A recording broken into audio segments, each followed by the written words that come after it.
Hi friends, welcome to Maggie's kitchen. ఈరోజు వీడియోలో పూర్ణం బూరెల రెసిపీని ఎలా చేసుకోవాలో చూపించబోతున్నాను. కొత్తగా పెళ్ళైన వాళ్ళు కానీ లేదంటే ఫస్ట్ టైం ట్రై చేస్తున్న వాళ్ళు కానీ ఈజీగా చేసేయచ్చు. చిన్న చిన్న మిస్టేక్స్ ఏవి లేకుండా పర్ఫెక్ట్ రెసిపీని మీతో షేర్ చేస్తున్నాను. ఇంగ్రీడియంట్స్ దగ్గర నుంచి ఫెయిల్ అయ్యే ఛాన్స్ ఏముండదండి. టిప్స్తో సహా మీకు క్లియర్గా ఎక్స్ప్లెయిన్ చేస్తూ ఈ పూర్ణం బూరెల రెసిపీని అయితే మీకు షేర్ చేస్తున్నాను. సో ఈ వీడియోని మీరు వన్స్ చూసి ట్రై చేస్తే ఇంకా అస్సలు పూర్ణం బూరెలు చెడిపోయే ఛాన్సే ఉండదు. అండ్ ఈ కొలతలతో చేస్తే బూరెలు క్రిస్పీగా వస్తాయి. ఫస్ట్ టైం చేస్తున్న వాళ్ళు కూడా పర్ఫెక్ట్గా చేసేయచ్చు. మరి లేట్ చేయకుండా రెసిపీని ఎలా చేసుకోవాలో చూద్దాం రండి. ఫస్ట్ అయితే ఒక కప్పు దాకా మినపప్పును తీసుకొని ఒక గిన్నెలోకి వేసి ఒకసారి శుభ్రంగా కడిగి తీసుకోవాలి. ఒకసారి కడిగి తీసుకున్నాక ఇప్పుడు ఈ పప్పు మునిగేంత వరకు నీళ్లు పోసుకొని పప్పుని పక్కన పెట్టుకోండి. అలాగే ఇప్పుడు మీరు ఏ కప్పుతో అయితే మినపప్పును తీసుకున్నారో అదే కప్పుతోటి ఇంకొక గిన్నెలోకి 2.5 కప్పుల దాకా రైస్ని తీసుకోండి. ఇక్కడ నేను వచ్చేసి రేషన్ బియ్యం యూజ్ చేస్తున్నాను. ఒకవేళ మీకు రేషన్ బియ్యం అవైలబుల్లో లేకపోతే సోనా మైసూర్ అయినా తీసుకోవచ్చు. కానీ ఉంటే మాత్రం కంపల్సరీ రేషన్ బియ్యమే యూజ్ చేసుకోండి. చూడండి, ఇలా 2.5 కప్పుల దాకా రైస్ని తీసుకున్నాక ఇప్పుడు ఇందులోకి నీళ్లు పోసి ఒక 2-3 సార్లు శుభ్రంగా కడిగి తీసుకోవాలి రైస్ని కూడా.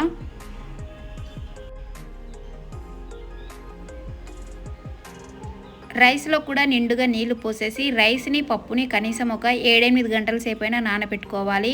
ఒకవేళ మీకు టైం కనుక తక్కువగా ఉంటే కనీసం ఒక 3-4 గంటల సేపైనా నానబెట్టి తీసుకోండి. ఇక్కడ నేను వచ్చేసి డే మొత్తం నానబెట్టేసి ఇలా ఈవినింగ్ టైంలో చూపిస్తున్నాను. చూడండి, నాకు రైస్ కానీ పప్పు కానీ చక్కగా నానిపోయింది.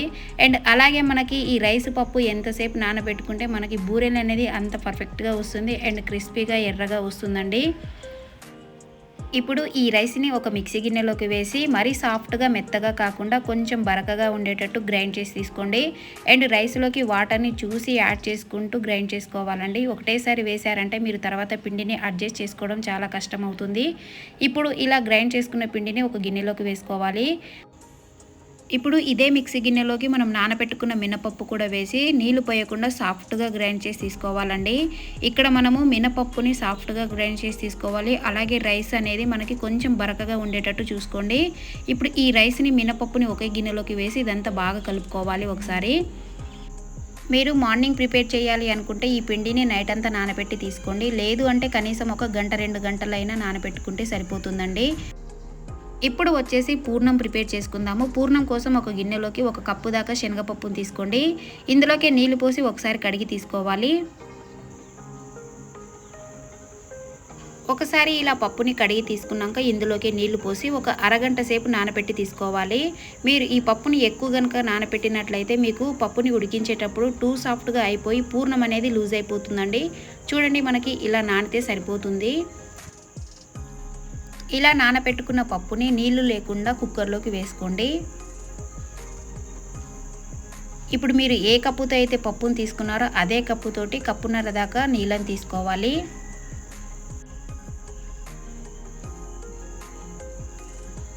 ఇందులోకి ఒక 1/2 టీ స్పూన్ దాకా ఉప్పు, అలాగే 1 టీ స్పూన్ దాకా నెయ్యి వేసి ఇప్పుడు మూత పెట్టేసి మీడియం ఫ్లేమ్ మీద ఒక 3 విజిల్స్ రానివ్వండి.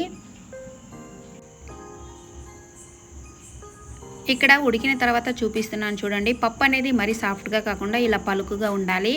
అప్పుడే మనకి పూర్ణం అనేది మెత్తగా అవ్వకుండా ఉంటుంది. ఇలా ఉడికించుకున్న పప్పుని నీళ్ళు లేకుండా ఇలా ఏదైనా స్ట్రైనర్లో వేసుకొని పూర్తిగా చల్లారిపోనివ్వండి. పూర్తిగా చల్లారిపోయినాక పప్పుని మిక్సీ గిన్నెలోకి వేసుకొని మూత పెట్టి ఒక 2-3 సార్లు గ్రైండ్ చేసి తీసుకోవాలండి. పప్పుని సాఫ్ట్గా గ్రైండ్ చేయకుండా ఇలా అక్కడక్కడ పప్పు ఉండేటట్లు గ్రైండ్ చేసుకోవాలి. ఇలా బరకగా గ్రైండ్ చేసుకున్న పప్పుని పక్కన పెట్టేసుకొని ఇప్పుడు స్టవ్ ఆన్ చేసుకొని స్టవ్ మీద ఒక ప్యాన్ పెట్టుకోండి. ఇందులోకి మీరు ఏ కప్పుతో అయితే పప్పుని తీసుకున్నారో అదే కప్పుతోటి 1 కప్పు దాకా తురిమిన బెల్లం వేసుకోండి. ఇందులోకి 1 టేబుల్ స్పూన్ నీళ్లు పోసి బెల్లాన్ని కలుపుకుంటూ పూర్తిగా కరిగించుకోవాలి. అండ్ ఫ్లేమ్ని సిమ్లో పెట్టుకొని కరిగించుకోవాలండి. అలాగే ఇక్కడ మీకు ఒక ఇంపార్టెంట్ విషయం చెప్తానండి. మీరు పప్పు క్వాంటిటీ ఎంతైతే తీసుకున్నారో బెల్లం క్వాంటిటీ కూడా సమానంగా తీసుకోవాలి. మీరు పప్పు కంటే బెల్లం క్వాంటిటీని ఎక్కువ తీసుకున్నట్లయితే మీకు పూర్ణం అనేది కంపల్సరీ చెడిపోతుంది. బెల్లం మొత్తం పూర్తిగా కరిగిపోయి ఒక పొంగు వచ్చినాక ఇప్పుడు ఇందులోకి మనం గ్రైండ్ చేసి పెట్టుకున్న పప్పు మొత్తం వేసేసుకొని కంటిన్యూస్గా కలుపుకోవాలి. అండ్ ఇక్కడ మీకు ఒక ఇంపార్టెంట్ టిప్ చెప్తానండి. మీకు పూర్ణం కనుక ఒకవేళ లూజ్ అయిపోతే ఇందులోకి మనం తినే మరమరాలు ఉంటుంది కదండి, దానిని మెత్తగా పౌడర్ లాగా గ్రైండ్ చేసి ఇందులోకి వేసి ఈ స్టేజ్లో ఉన్నప్పుడు కలుపుకుంటే మీకు పూర్ణం అనేది సెట్ అయిపోతుంది. ఇందులోకే మంచి ఫ్లేవర్ కోసం ఒక టేబుల్ స్పూన్ యాలకుల పొడి, అలాగే ఒక టేబుల్ స్పూన్ నెయ్యి కూడా వేసి ఇదంతా బాగా కలుపుకోండి. మీకు నచ్చితే ఇదే ప్లేస్లో పచ్చి కొబ్బరి తురుము కానీ ముక్కల్ని కూడా వేసుకొని కలుపుకోవచ్చు. పూర్ణాన్ని ఇలా ప్యాన్ మొత్తం స్ప్రెడ్ చేసుకొని స్టవ్ ఆఫ్ చేసేసుకోండి. ఇది చల్లారిలోపు ఇక్కడ మనము పిండిని కలుపుకుందాము. ఇక్కడ పిండి చూడండి ఎంత బాగా పొంగిందో. నేను ఇక్కడ ఓవర్ నైట్ సోక్ చేశాను. స్పూన్ తోటి పిండి మొత్తాన్ని ఒకసారి బాగా కలిపేసుకోండి. ఇప్పుడు ఇందులోకి ఒక అర టీ స్పూన్ దాకా వంట సోడా, అలాగే ఒక అర టీ స్పూన్ దాకా ఉప్పు వేసి ఇదంతా బాగా కలుపుకోవాలి. ఒకవేళ ఈ పిండిని మీరు గ్రైండర్లో కనుక రుబ్బినట్లయితే మీకు ఇందులోకి వంట సోడా వేయాల్సిన అవసరం లేదండి. అలాగే మీరు ఇందులోకి కావాలి అనుకుంటే ఒక టేబుల్ స్పూన్ దాకా చక్కెర కానీ బెల్లం పొడి కానీ వేసి కలుపుకోవచ్చు. నేను ఇక్కడ వేయడం లేదు.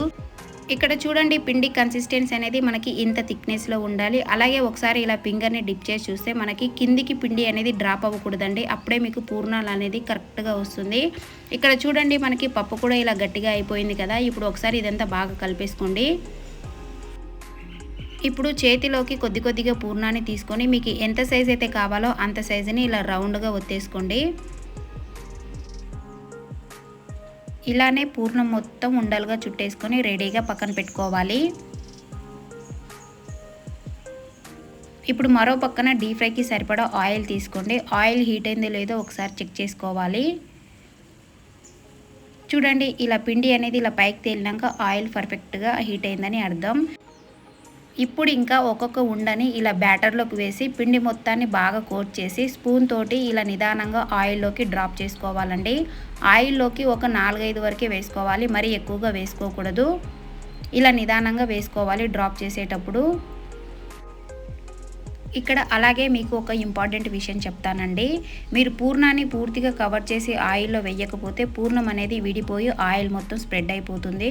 సో అందుకని పిండిని కోట్ చేసేటప్పుడు పూర్తిగా కోట్ చేసి వేసుకోవాలి. అండ్ ఆయిల్ కూడా మరీ ఓవర్ హీట్ ఉండకూడదండి. ఇలా నిదానంగా కలుపుకుంటూ గోల్డెన్ కలర్లోకి వచ్చేంత వరకు కలుపుకుంటూ ఫ్రై చేసుకోవాలి. ఇప్పుడు ఇలా ఫ్రై అయినాక ఇప్పుడు ఆయిల్ నుంచి పక్కకు తీసేసుకోండి. అలాగే మీకు పిండి బ్యాటర్ కనుక మిగిలినట్లయితే నెక్స్ట్ డేకి దోశల కిందికి వేసేసుకోండి వేస్ట్ చేయకుండా.